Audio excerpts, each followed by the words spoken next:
Good morning students, welcome back.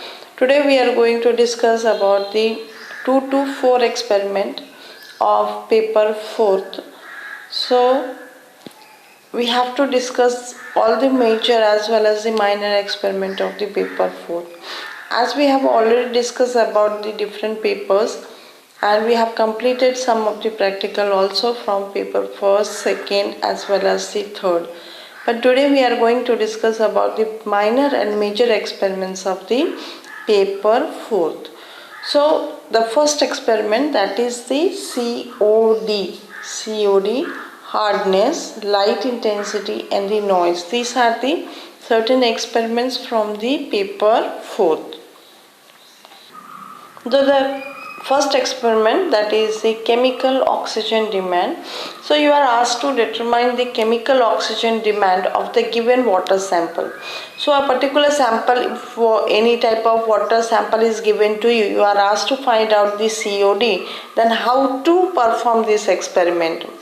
So for this experiment you require certain chemicals, and the chemicals are 0.25 normal potassium dichromate, K2Cr2O7. What is potassium dichromate? It is one of the strong oxidizing agent, and in the presence of this chemical an organic matter can be easily oxidized. Next we need ferrous ammonium sulfate, and the concentration of the ferrous ammonium sulfate is 0.25 normal.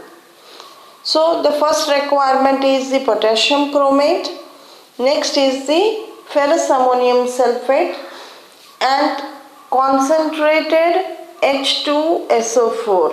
You know it, one of the concentric, that is concentrated sulfuric acid. And besides that we require certain indicator, and the name of the indicator is the ferroin indicator,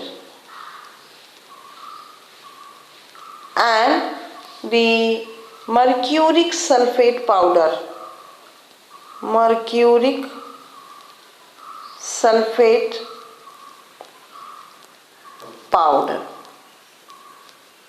So these are the certain chemicals which is required in order to perform the chemical oxygen demand.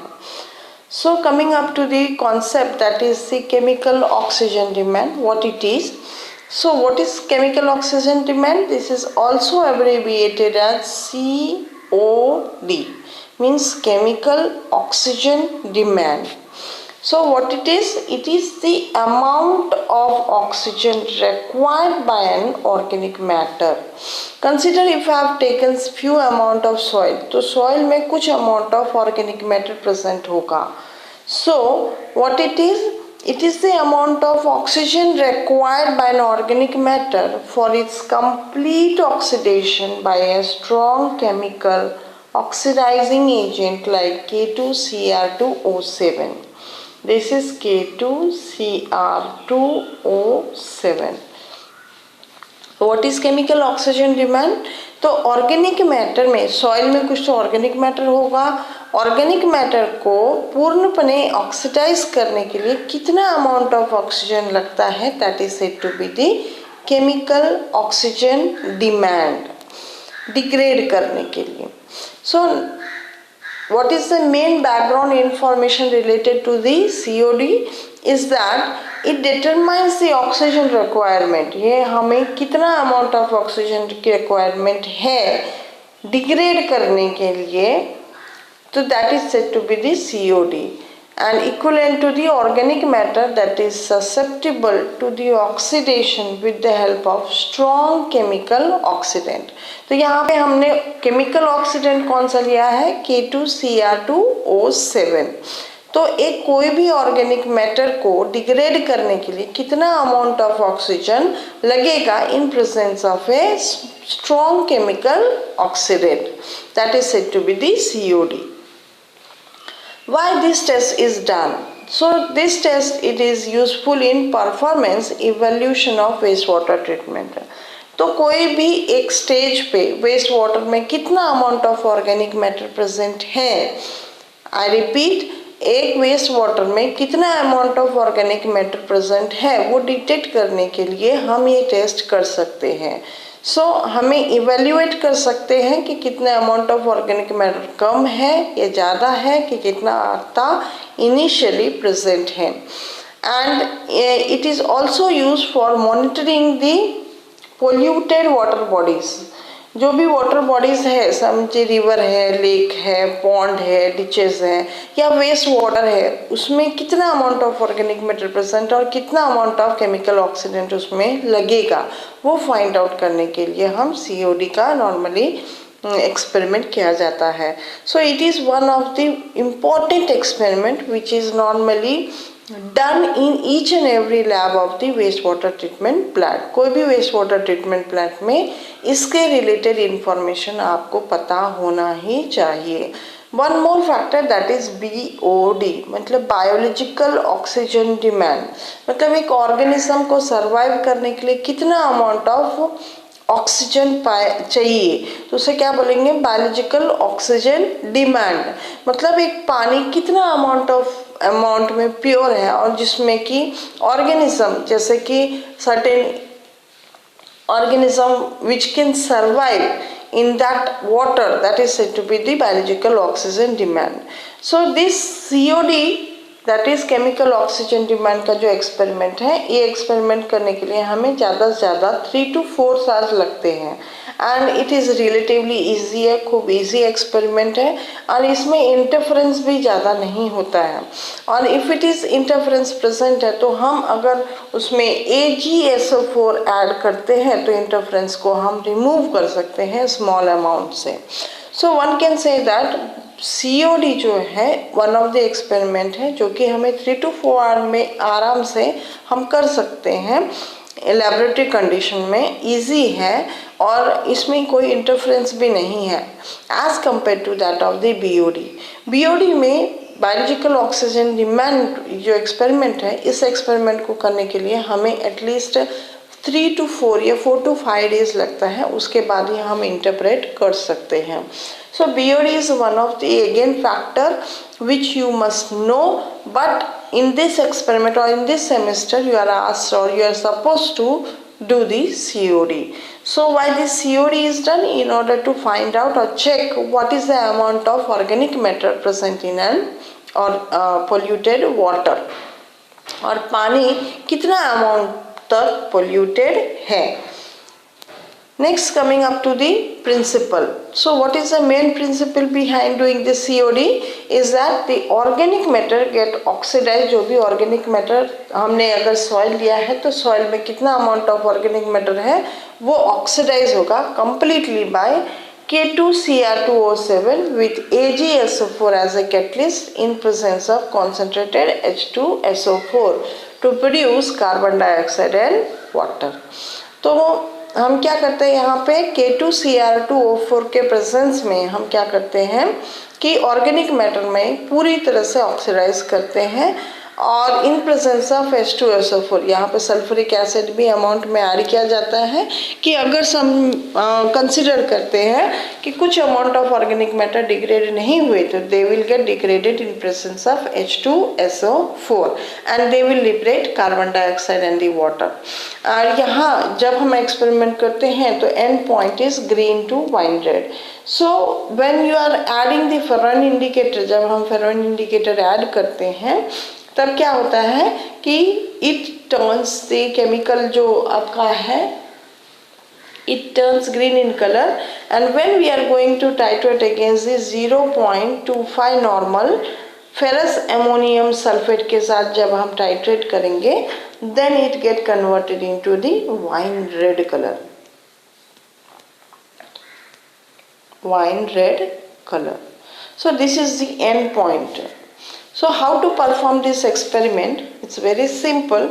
Here we have to take, हमें पहले क्या करना पड़ेगा, 20 ml of कोई भी water sample ले लीजिए, it में भी जो पोल्यूटेड वाटर और वेस्ट वाटर के कोई भी सैंपल ले लीजिए और फिर इसे यहाँ पे क्या करना पड़ेगा, we have to add the 10 ml of K2Cr2O7 and 30 ml of concentrated H2SO4. तो यहाँ पे हम 30 ml of H2SO4 ऐड करेंगे and we are going to add a pinch of HgSO4. Mercuric sulphate जो होता है वो हेवी मेटल का कोई इंटरफ्रेंस होगा तो उसे रिमूव करने के लिए हम एक पिंच ऑफ H2SO4 ऐड करते हैं और उसके बाद ये सारे मैटर को हम एक राउंड वाटर बॉटल में, COD बॉटल बोलते हैं हम उसे, राउंड वाटर बॉटल में इसमें डाल देते हैं। और पहले हम क्या डालेंगे, 20 ml ऑफ सैंपल डालेंगे, उसके बाद 10 ml ऑफ K2Cr2 डालेंगे, फिर 30 ml ऑफ हम इसमें H2SO4 डालेंगे एंड पिंच ऑफ HgSO4 डाल के छोटे छोटे टाइल्स के पीसेस हैं ना वो यहाँ पर रखेंगे ताकि ये ब्लास्ट हो नहीं।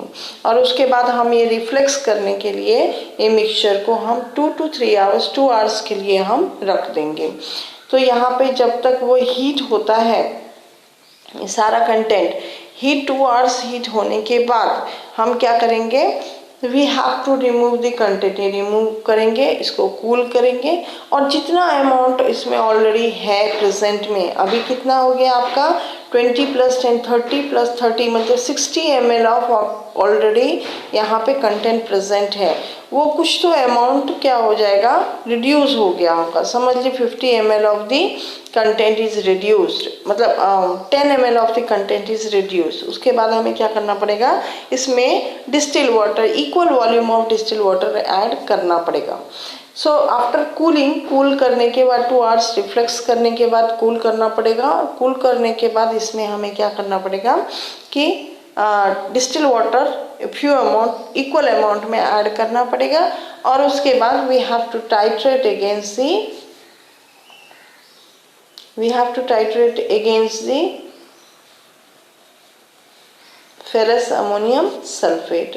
So this is a bottle, round water bottle, and here you have added the distilled water, equal amount of distilled water, कितना अमाउंट है उतना ही अमाउंट में हमें डिस्टिल वाटर ऐड करना है, डाइल्यूट करना है। उसके बाद इसमें फेरोइन इंडिकेटर डालना है, we have to add the ferroin indicator. जैसे ही आपने फेरोइन इंडिकेटर डाला तो क्या होगा, it turns green in colour, green colour में कन्वर्ट हो जाएगा। तो जैसे ग्रीन कलर में कन्वर्ट होगा we are going to titrate against the ferrous ammonium sulphate, 0.25 normal ferrous ammonium sulphate burette में प्रेजेंट होंगे and then we are going to titrate it. Titrate करने के बाद it turns the wine red colour. तो that point, wine red colour जो point होगा that will be the constant burette reading, and in this way you have to perform the experiment and then you have to calculate it. So after experiment or doing all the experiment, after putting inside the formula, you will get a certain result. Consider if you get the 1 milligrams per liter of the chemical oxygen demand. COD अगर आपका calculate करने के बाद अगर 1 milligrams per litre आता है तो you must know कि ये जो लिमिट है वो परमिसिबल लिमिट के अंदर है कि नहीं है। So according to the waste water treatment plant और any type of Bureau of Indian Standards ले लीजिए, इट इज सेड दैट कि COD का परमिसिबल लिमिट कितना होना चाहिए, 250 मिलीग्राम्स पर लीटर ज़्यादा से ज़्यादा एक्सपेक्टेड है। So if it is beyond 250 milligrams per litre then it is said that कि ये वाटर जो है it should be treated again in order to achieve below this range. So it is said that the permissible limit of COD, always keep in mind that the COD का permissible limit कितना होना चाहिए, 250 milligrams per liter, and if the calculated value if it is 260 milligrams per liter अगर आपका आता है, that means this water needs to be treated once again. इसमें organic matter खूब ज़्यादा अमाउंट में प्रेजेंट है और इसे एक बार और ट्रीट करने की ज़रूरत है, ऑर्गेनिक मैटर को रिड्यूस करने की ज़रूरत है, उसके बाद ही कोई भी सोर्स में ये वाटर नेचुरल वाटर बॉडीज में हम इसे डिस्चार्ज कर सकते हैं. So this is the main principle behind this doing this experiment, that is we have to check the pollutant inside while doing this experiment. Next, coming up to the hardness of the water. So in this experiment what you are going to ask is you have to find out or determine the total hardness of the different water sample. तो कोई भी दो प्रकार के water sample आपके सामने रखे होंगे. You have to find out the hardness of the given water sample. So consider a well water is given to you. Well water is given to you and a river water is given to you or supplied to you. And you are asked to find out the hardness of river water as well as the well water. Then how you are going to perform this experiment? So for this experiment you require certain chemicals and the chemicals will be 0.1 molar EDTA. EDTA. It is said to be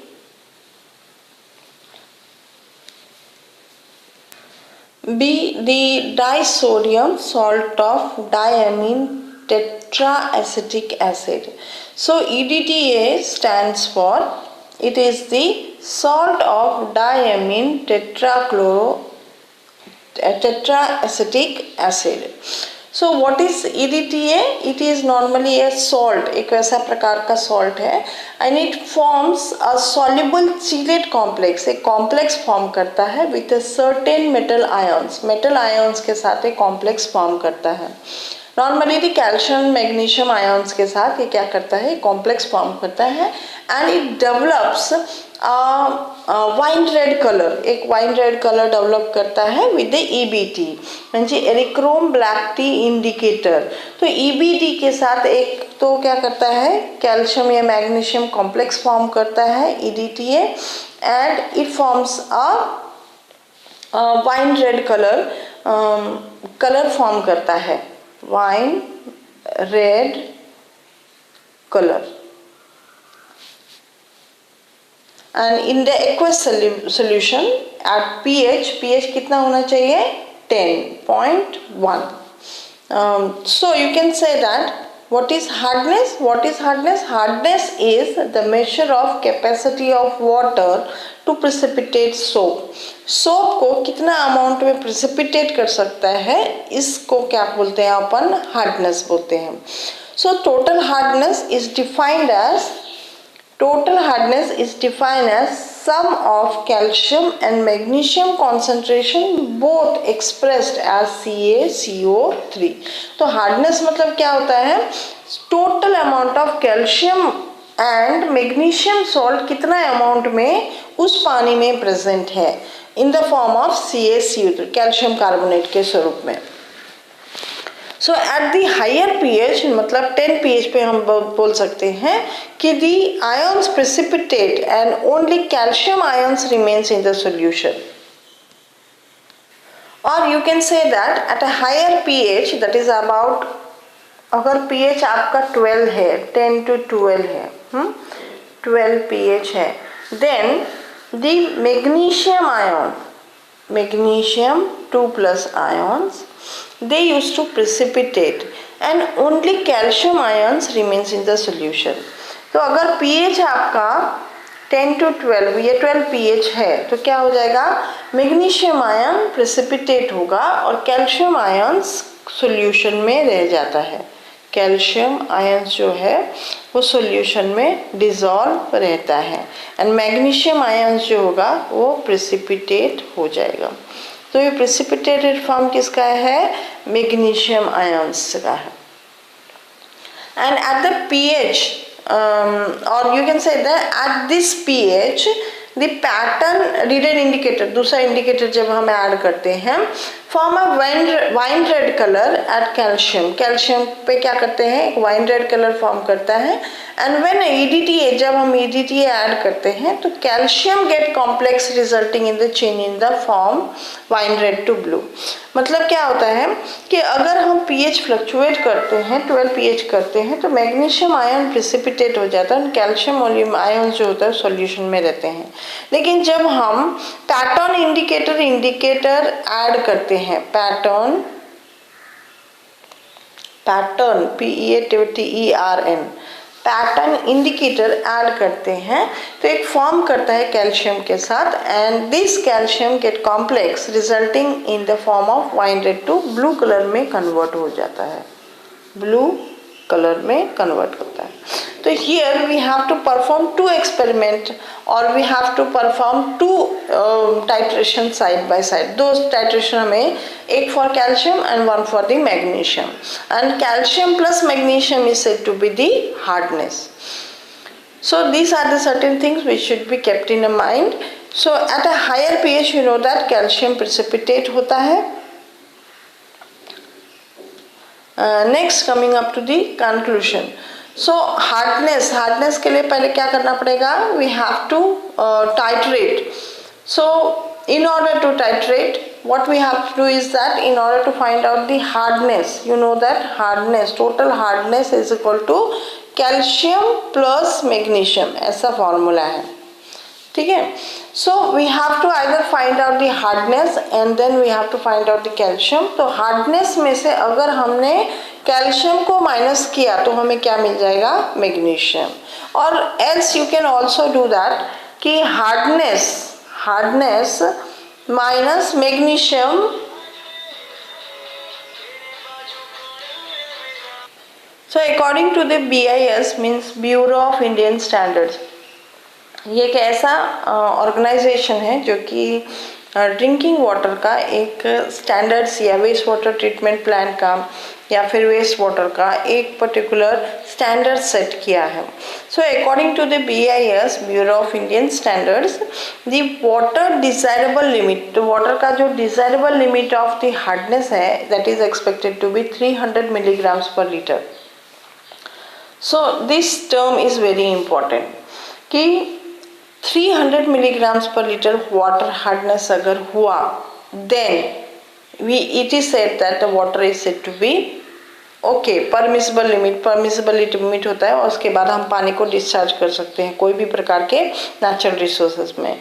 but if it is more than that, 305 से beyond अगर हुआ hardness, then it is said that कि ये पानी जो है it is not fit for drinking और this water is not fit for any type of work like cooking और washing the utensils, or washing the utensils, not washing the clothes, etc., because they are going to damage the human health, even the textiles, even the rest of the things. So you can say that कि BIS के अनुसार कितना ज़्यादा से ज़्यादा expected है, 300 milligrams per litre.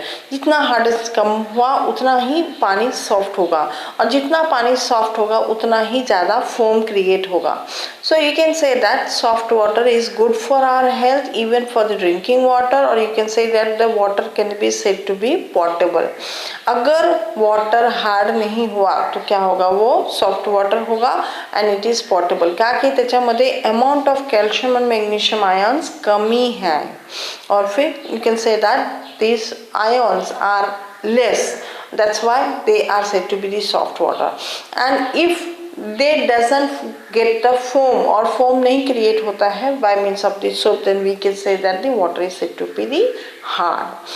So always remember this concept, that is permissible limit of the hardness of the water. water में कितना amount of hardness होना चाहिए। So next is the light intensity. You know that light is one of the very important character, or you can say that it is one of the source of energy. Light जो है वो एक source of energy है, and because of this the whole ecosystem work. ये ecosystem पूरा किस पे depend करता है, light पे ही depend करता है। तो photosynthesis one of the process which takes place only in the presence of light. Light के presence में ही takes place करता है। And if we are going to measure, we have to measure with the with the help of lux meter. Lux meter से हम क्या कर सकते हैं, लाइट इंटेंसिटी को मेजर कर सकते हैं। So what is it? Lux meter is one of the instrument which converts the light energy into the digital energy. तो जितना, अगर ये एक ऐसा प्रकार का इंस्ट्रूमेंट है जहाँ पे we can find out a part when this part is subjected to, एक ऐसा प्रकार का इंस्ट्रूमेंट है, यहाँ पे जो लाइट है वो अगर हमने इसे सब्जेक्ट किया तो यहाँ पे आपको रीडिंग आ जाता है। तो रीडिंग जो है वो लक्स में आता है। तो unit of the light is said to be the lux, lux meter हम बोलते हैं इसे। And this is used for measure the levels of light in the schools, hospital, laboratory and passages। मतलब लक्स मीटर लाइट की intensity कहीं तो एक ऐसा रोल प्ले करता है जहाँ कहीं पे भी you can say that it is very important where there is a classification, जहाँ पे हम क्लासीफाई करते हैं कलर कॉम्बिनेशन को क्लासीफाई, वहाँ पे light very important role play करता है। Even you have gone to the mall पे, अगर आपने देखा होगा तो लाइटिंग वेरी इंपॉर्टेंट रोल करता है। Even in the diamond shop में अगर गए होंगे, गोल्ड के शॉप में गए होंगे या फिर सिल्वर के शॉप में गए होंगे तो वहाँ पे light very important role play करता है, बिकॉज इट रिफ्लेक्ट करता है तो कस्टमर अट्रैक्ट होते हैं। So light it place a very important role. And OSHA मतलब occupational health and safety standards के अनुसार लाइट की इंटेंसिटी को उन्होंने कहा है कि हाँ बाबा, एक पर्टिकुलर जब ह्यूमन बीइंग लाइट की इंटेंसिटी में काम करता है तो उसे एक परफेक्ट अमाउंट ऑफ लाइट देना चाहिए। Consider if you are working in a passage, you can not read and write there properly because it somewhere affects the eyes. But if you are somewhere writing notes in a library, there the light intensity should be proper light intensity होना चाहिए जो कि आपके आई को damage नहीं करेगा या फिर हार्म नहीं करेगा या फिर it is not going to produce much of the stress. So visual place में, वर्क प्लेस जो भी है OSHA के अनुसार जो भी वर्क प्लेस है विद अ विजुअल टास्क, जहाँ पे कि आंखों की जरूरत पड़ती है, विजुअल टास्क होते हैं, लाइक ओनली कॉरिडोर हो गया, स्टेयरवेज हो गया, लॉबी हो गया, एलिवेटर हो गया, यहाँ पे उतना ज़्यादा विजुअल टास्क नहीं होता है। यहाँ पे क्या होता है, ज़्यादा से ज़्यादा 100 लक्स अमाउंट ऑफ अगर आपने प्रोवाइड किया, इट इज़ मच एंड और you can say it is sufficient. But when you are going to do certain precise work, या कोई भी एक प्रकार का असेंबली कर रहे हैं हम कोई चीज़ को, या फिर वेल्डिंग कर रहे हैं या फिर पैकिंग कर रहे हैं, तो पैकिंग करते समय लाइट एकदम प्रॉपर होना चाहिए। दैट इज 200 लक्स पर्यंत यहाँ पे लाइट सफिशिएंटली प्रोवाइड होना चाहिए। सो certain precision, high precision work जहाँ पे लाइट इंटेंसिटी खूबच हाई होना चाहिए। एग्जाम्पल फॉर लाइब्रेरी एक ऐसा जगह है जहाँ पे लाइट इंटेंसिटी प्रॉपर होना चाहिए, या फिर लेबोरेटरी गए या फिर ऑफिसेज गए या फिर शॉर्टिंग के कई शॉर्टिंग का जहाँ पे काम होता है तो वहाँ पे ज़्यादा से ज़्यादा 500 लक्स पर्यंत light is required. And high precision work अगर देखा होगा आपने तो जहाँ पे डिफ़िकल्टी असेंबली या कलर इंस्पेक्शन, कलर रिलेटेड हमें शॉर्टिंग करना पड़ेगा या फिर फाइन शॉर्टिंग करना पड़ता है, छोटे से लेके बड़े तक का शॉर्टिंग करना पड़ता है, तो वहाँ पे 1000 to 3000 lux is required. So what is OSHA? OSHA is Occupational Health and Safety Standards। ये एक ऐसा ऑर्गेनाइजेशन है जो कि एक सेफ्टी के लिए, ह्यूमन सेफ्टी, हेल्थ सेफ्टी के लिए कितना अमाउंट ऑफ लाइट जो रिक्वायर्ड है वो डिसाइड करते हैं, and that much amount of light intensity is to be supplied at that place. So today we have seen 3 to 4 experiment from paper 4. In the next experiment we are going to complete the experiment. Thank you for watching.